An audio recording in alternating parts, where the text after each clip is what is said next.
The Retail Workers Bill of Rights is the first law of its kind in the country in San Francisco, and what it does is it gives retail workers access to fair scheduling rights. So some of the challenges that retail workers were facing prior to this law is about their schedules being very unpredictable. And in particular about the rise of something that we call on-call scheduling, which meant that many times workers were being called in very last minute to do their shift and to come to work.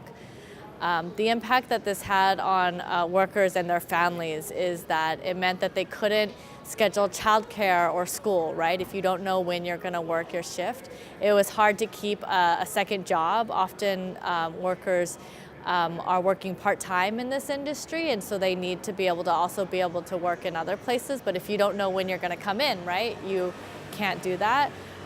So all of these things presented a number of challenges that the Retail Workers Bill of Rights was a response to. In our campaign together in 2014, together we worked together to change the lives of 40,000 retail workers in San Francisco. Folks in the retail sector, during that year we won the $15 minimum wage. But if you're working 20 hours a week, you don't get the benefit of having a secure income.